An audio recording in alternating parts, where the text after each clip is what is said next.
नमस्कार, खबरों का पंचनामा देख रहे हैं आप। मैं हूं आपके साथ पूजा। हम लेकर आए हैं देश और दुनिया की 5 बड़ी खबरें, जिसपे चर्चा के लिए मेरे साथ स्टूडियो में मौजूद हैं कैपिटल टीवी के editor in chief doctor Manish Kumar. Doctor साहब, बहुत बहुत स्वागत है आपका। धन्यवाद। सबसे पहले नजर हेडलाइंस पर।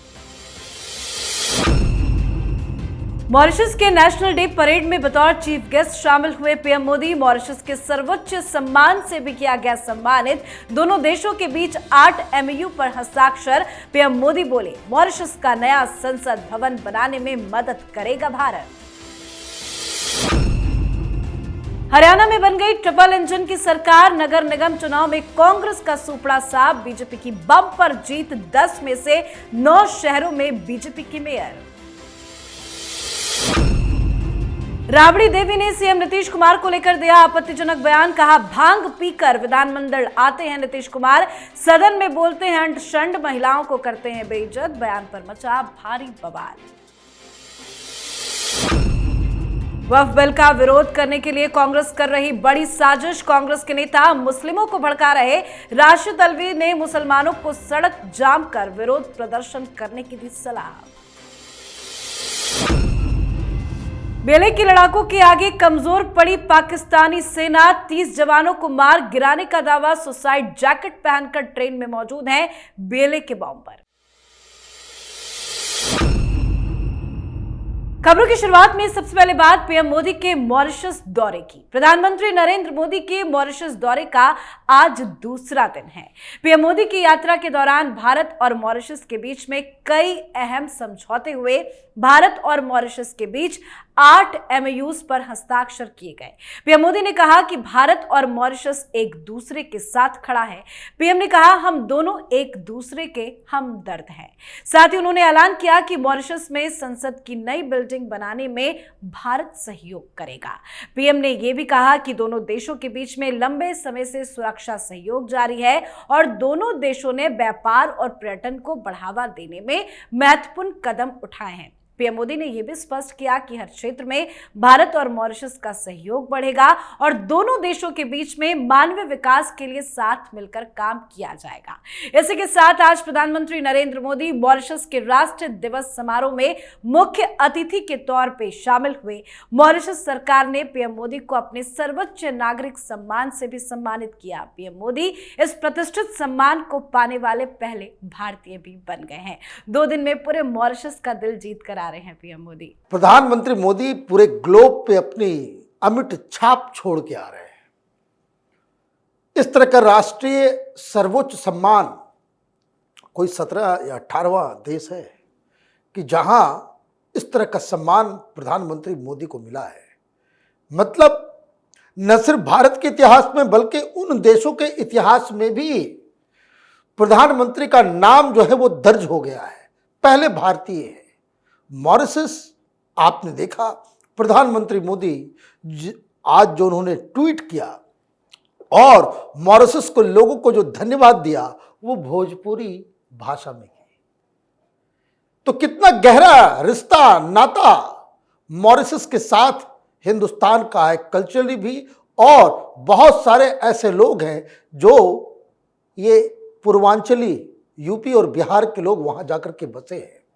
अब समस्या यह है कि लोगों को यहां मिर्ची लगती है। 70 साल कांग्रेस पार्टी सरकार में रही, किसी भारतीय प्रधानमंत्री को यह अवार्ड क्यों नहीं मिला, यह सोचने का विषय है। क्योंकि हमने उस तरीके से भारत के प्रभुत्व को जगह जगह नहीं पहुंचाया और यह काम प्रधानमंत्री मोदी बखूबी कर रहे हैं। अफगानिस्तान जैसे देश में हिंदुस्तान ने पार्लियामेंट बिल्डिंग बनवा दी। ये तो मॉरिशस है। इसलिए प्रधानमंत्री का ये जो गिफ्ट मॉरिशस को मिलेगा और भी हिंदुस्तान की साख पूरी दुनिया में फैलेगी। अब वापस लौटेंगे तो फिर बिहार में जो बवाल चल रहा है उसका हिसाब किताब प्रधानमंत्री मोदी करेंगे। जी, अब बात हरियाणा में बीजेपी की बम्पर जीत की। हरियाणा में ट्रिपल इंजन की सरकार का नारा जबरदस्त रंग लाया है। हरियाणा नगर निगम चुनाव में बीजेपी का परचम लहराया है। यहां पर कांग्रेस का सुपड़ा साफ हो गया। 10 नगर निगमों पर हुए मेयर चुनाव और उपचुनाव में बीजेपी ने 9 पर बाजी मार ली है और कांग्रेस खाता भी नहीं खोल पाई है। कांग्रेस को इस चुनाव में भारी हार का सामना करना पड़ा है, जबकि एकमात्र जीत मानेसर नगर निगम में निर्दलीय उम्मीदवार डॉक्टर इंद्रजीत यादव को मिली है। नतीजे एक तरफा रहे और बीजेपी ने जोरदार जीत हासिल की है। कितनी बड़ी जीत है ये हरियाणा में? देखिए, बड़ी जीत तो है और भारतीय जनता पार्टी के जो चाणक्य कहे जाते हैं अमित शाह पहले ही कह चुके हैं कि पंचायत से पार्लियामेंट तक हर जगह भारतीय जनता पार्टी का परचम चाहिए। लेकिन हार बड़ी शर्मनाक है कांग्रेस पार्टी के लिए। कांग्रेस पार्टी के वरिष्ठ लीडर वो ऐसे बयान दे रहे हैं जैसे लग रहा है कि कांग्रेस पार्टी से उनको कोई लेना देना नहीं है। हुड्डा साहब ने कहा कि हाँ, कोई ज़्यादा फर्क नहीं पड़ेगा कांग्रेस पार्टी को, कहीं कहीं कुछ कुछ पार्षदों की संख्या बढ़ गई होगी, घट गई होगी, उससे कोई फर्क नहीं पड़ने वाला। भाई, कांग्रेस पार्टी को तो वैसे भी फर्क नहीं पड़ने वाला। आप हरियाणा हार गए विधानसभा का चुनाव, उससे कोई फर्क पड़ा कांग्रेस पार्टी को? कांग्रेस पार्टी केंद्र में लोकसभा का चुनाव हार गई, कोई फर्क पड़ा क्या? या राहुल गांधी को फर्क नहीं पड़ता? और यही फर्क नहीं पड़ता करते करते कांग्रेस पार्टी राजनीतिक मानचित्र में सिकुड़ती चली जा रही है। राजनीति का मतलब ये नहीं होता है कि कहीं कुली के साथ चले गए, रील्स बनवा लिया, किसानों के पास चले गए, रील्स बना लिया, मैकेनिक के पास चले गए, रील्स बना लिया, कभी कुछ पदयात्रा कर दी। इससे राजनीति आगे नहीं बढ़ती। कांग्रेस पार्टी ने यह साबित कर दिया आज की इस हार से कि वो हारने के बाद भी कोई सीख नहीं सीखती और जिस तरीके का प्रचंड विजेता भारतीय जनता पार्टी बनी है हरियाणा में, ये कई सारे इंडी गठबंधन के लोगों को सोचने के लिए मजबूर करेगा ये कांग्रेस के साथ ये लोग क्यों खड़े हैं। जी, अब बात राबड़ी देवी के एक बयान की जिसको लेकर बिहार में राजनीति गर्म है। बिहार विधान परिषद में मुख्यमंत्री नीतीश कुमार और पूर्व मुख्यमंत्री राबड़ी देवी के बीच में टकराव देखने को मिला है। राबड़ी देवी ने मुख्यमंत्री नीतीश कुमार को लेकर ऐसा बयान दे दिया कि मुख्यमंत्री आपस से बाहर हो गए और फिर दोनों में खूब बहसबाजी हुई है। बाद में विपक्ष ने सदन का बायकॉट कर भी दिया। फिर राबड़ी देवी के नेतृत्व में विपक्ष के विधान पार्षद धरने पर बैठ गए। दरअसल राबड़ी देवी ने यह कह दिया कि नीतीश विधान परिषद में भांग पीकर आते हैं, वो भंगेड़ी हैं, कुछ भी बोलते रहते हैं, सदन में भांग पीकर आते हैं और महिलाओं का अपमान करते हैं। उनके इसी बयान को लेकर बवाल मचा हुआ है। ये किस तरह का बयान दे गई राबड़ी देवी? देखिए, बिहार की राजनीति में राबड़ी देवी पूरी दुनिया में बिहारियों के लिए जो है एक मजाक का पात्र बनी है। और पता नहीं किसको किसने ये सजेशन दिया कि महिलाओं का मुद्दा उठाने के लिए राबड़ी देवी को आगे कर दो। और आपने बयान दिलवाना भी था कि महिलाओं का अपमान करते हैं नीतीश कुमार। बेसिक प्रीमाइस से ही है कि राबड़ी देवी को यह बताना था कि कैसे महिलाओं का अपमान करते हैं नीतीश कुमार।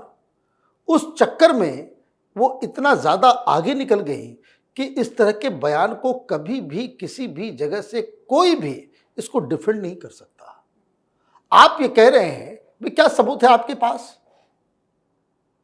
कि आप जो है भांग, उसको आप ये समझिए कि आप कह रहे हैं कि भाई ड्रग एडिक्ट है, ये भांग पी करके आते हैं, भांग पी करके भाषण देते हैं। और जिस तरह की भाषा का इस्तेमाल किया गया,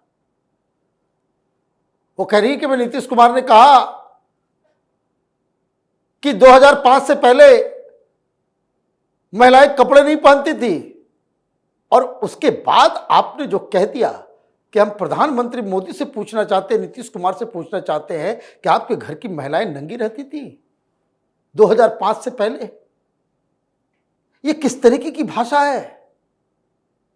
और जब इस तरीके की भाषा का इस्तेमाल टॉप लीडरशिप करेगा और अगर इस तरह की पार्टियां सरकार में आ जाए तो जनता की क्या हालत होगी? आरजेडी अपने उस इमेज से कि जो जंगल राज और लूट खसोट बलात्कार किडनैपिंग का जो माहौल था, उस इमेज को बार बार बिहार की जनता के दिमाग में रीस्टैब्लिश करने में पता नहीं क्यों कामयाब हो जाती है इस तरह के बयानों से। ये बयान देकर नीतीश कुमार को तो घेर नहीं पाई, लेकिन अपने बेटे का नुकसान जरूर कर गई। जी, अब बात वक्फ बिल को लेकर मचे बवाल की। मोदी सरकार इसी बजट सत्र में वक्फ संशोधन विधेयक पेश करने जा रही है। सरकार की तैयारियां पूरी हैं, तो विपक्ष में मची खलबली है। कांग्रेस नेता जयराम रमेश ने दावा किया है कि जब भी संसद में बिल पेश किया जाएगा तो पार्टी इसका पुरजोर विरोध करेगी। उन्होंने कहा कि पहले हमारे पास संख्या नहीं थी, लेकिन इस बार हमारे पास संख्या है। हम निश्चित रूप से लोकसभा में इसका विरोध करेंगे, यहां तक कि राज्यसभा में भी, जहां हमारे पास ज्यादा सीटें नहीं है, लेकिन हम फिर भी विरोध करेंगे। हम सिर्फ विरोध करने के लिए विरोध नहीं करेंगे, बल्कि जेपीसी में इस पर ठीक से चर्चा नहीं की गई, इसलिए विरोध कर रहे हैं। तो वहीं कांग्रेस के वरिष्ठ नेता राशिद अल्वी का भी बयान सामने आया। उन्होंने मुस्लिमों को सलाह दी है कि वो किसानों की तरह 2 साल तक सड़कें रोक कर बैठ जाए, देश की सड़कें जाम कर दे। क्या चाहती है वह बिल को लेकर कांग्रेस पार्टी? देखिए, कांग्रेस पार्टी पीएफआई की भाषा बोल रही है।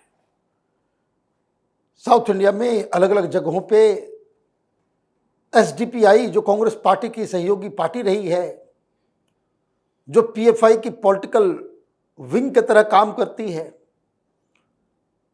ये उनके साथ खड़े हो गए और उनको आइडिया दे रहे हैं कि देखो, ये जो जंतर मंतर पे तुम लोगों ने प्रोटेस्ट का आह्वान किया है, वो जंतर मंतर ठीक जगह नहीं है। किसी हाईवे को रोक दो। ठीक वैसे ही जैसे शाहीन बाग में, अब शाहीन बाग का नाम आते ही कांग्रेस पार्टी की हालत खराब होने लगती है, क्योंकि किसान आंदोलन तो किसान आंदोलन था। शाहीन बाग का नाम लेते ही इनको समझ में आता कि ये तो मामला पोलराइज हो जाएगा, इसलिए बचते बचाते अलवी साहब ने कहा भाई किसान आंदोलन, लेकिन भारतीय जनता पार्टी ने पकड़ लिया कि आप शाहीन बाग पार्ट 2 कराना चाह रहे हो। यह सजेशन एक नेशनल पार्टी का नेशनल स्पोक्स पर्सन कैसे दे सकता है कि आप एक गैर कानूनी तरीके से सुप्रीम कोर्ट के आदेश के खिलाफ हाईवे को जाम करके बैठ जाओ? मतलब कांग्रेस पार्टी इतनी डिस्परेट हो चुकी है कि वो इस देश में मुस्लिम संगठनों के जरिए उत्पात मचाना चाहती है, एनार्की बचाना चाहती है और दंगा भड़काना चाहते हैं। इससे नीचे कुछ तो समझ में नहीं आ रहा। अब बात आज की आखिरी खबर की। पाकिस्तान के बलूचिस्तान प्रांत में कल जाफर एक्सप्रेस ट्रेन को हाईजैक कर लिया गया था। पाकिस्तान सेना बंधकों को रिहा करवाने के लिए कोशिश कर रही है, लेकिन 24 घंटे से ज्यादा का समय बीत गया है। पाकिस्तान सेना इसमें जीत हासिल नहीं कर पाई है। खबर है कि ट्रेन के अंदर बेले के विद्रोही सुसाइड जैकेट पहनकर बैठे हैं। बलूच लिबरेशन आर्मी ने इस हमले की जिम्मेदारी ली है। बेले ने दावा किया है कि उसने 214 यात्रियों को बंधक बना लिया और पाकिस्तानी सेना के 30 जवानों को मौत के घाट उतार दिया है। बेले ने यह भी धमकी दी कि अगर सुरक्षा बल पीछे नहीं हटे तो वो सभी बंधकों को मौत के घाट उतार देंगे। स्थिति काफी भयावह बनी हुई है। देखिए, ताजा अपडेट यही है कि बलूचिस्तान के फ्रीडम फाइटर्स वो पाकिस्तान के सामने झुकने को तैयार नहीं है और जिस तरीके से वहां पे नाकेबंदी की गई है, यहां पे कोई भी स्विफ्ट ऑपरेशन करना बड़ा मुश्किल लग रहा है। क्योंकि अगर ऑपरेशन करना होता, ऑपरेशन के जरिए आप लोगों को बचा निकाल ले गए होते तो अब तक हो गया होता। लेकिन जैसे ही ये खबर आई है कि जहां जहां वो आर्मी पर्सनल्स जिन्हें बंधक बना करके रखा गया है वो सिविलियंस नहीं है, उनके बीच सुसाइड बॉम्बर्स बॉडी में बॉम्ब लेकर के बैठे हुए हैं कि आओ छुड़ाने के लिए सब जाओगे। तो एक बहुत बड़ी क्राइसिस है। लेकिन पाकिस्तान तो पाकिस्तान है, किस तरीके से गलतफहमी फैलाता है, किस तरह से मीडिया में अफवाहें फैलाने का काम कर रहा है। दरअसल कल जब किडनैपिंग की गई, हाईजैक किया गया, तो बच्चे और महिलाओं को छोड़ दिया गया और बहुत सारे बलूच नेशनल्स के लोगों को उस ट्रेन से उतार के उनको रिहा कर दिया गया। अब आज पाकिस्तान के टेलीविजन चैनलों पे ये चल रहा है, हालांकि पूरी बात नहीं आ रही है, बहुत ही फिल्टर करके न्यूज़ वहाँ से बाहर आ रही है, लेकिन ये दावा किया गया कि बहुत भारी जीत पाकिस्तान की आर्मी की, 150 से ज्यादा बंधकों को रिहा कराया गया। भाई रिहा नहीं कराया गया, ये बलूचिस्तान के फ्रीडम फाइटर्स ने कोई वियना कन्वेंशन का उल्लंघन ना हो जाए इसलिए महिलाओं और बच्चों को और बूढ़ों को रिहा किया। लेकिन पाकिस्तान तो पाकिस्तान है। अब दिक्कत यह है कि इतने सारे army personnel, ISI agents, paramilitary force के लोग वहां मौजूद हैं, हथियार के साथ हैं, लेकिन फिर भी they are like sitting ducks. तो ये लोग, बहुत सारे लोग सोशल मीडिया पे मैं देख रहा हूं, पाकिस्तान के लोग ये भी सवाल खड़े कर रहे हैं कि ये कैसी आपकी ट्रेनिंग है, किस तरह के आप आर्मी हो कि 150 वहां मौजूद हो और आपने सीधे सीधे सरेंडर कर दिया। तो अभी मुझे लग रहा है कि स्टेलमेट कुछ दिन चलेगा, लेकिन जिस हिसाब से पाकिस्तान वहां पे हेलीकॉप्टर्स उड़ा रहा है, जिस तरीके से ऑपरेशंस करने की धमकी दे रहा है, ये गलत है। कारण इसका मतलब ये है कि पाकिस्तान ने अपने ही 150 सैनिकों का सेक्रीफाइस करने का मन बना लिया है। अगर पाकिस्तान को उन्हें जिंदा चाहिए, अपने आर्मी ऑफिसर्स, जवान, आईएसआई एजेंट्स, तो बलूचिस्तान आर्मी के साथ उनको कुछ निगोशिएशन करना चाहिए, जो होता दिख नहीं रहा। बहुत बहुत धन्यवाद सर बातचीत के लिए। धन्यवाद। खबरों का पंचनामा में आज के लिए फिलहाल इतना ही। देश विदेश की बाकी खबरों और उनके सटीक एनालिसिस के लिए देखते रहिए कैपिटल टीवी। हमें लाइक कीजिए, शेयर कीजिए और कैपिटल टीवी को सब्सक्राइब कीजिए। नमस्कार।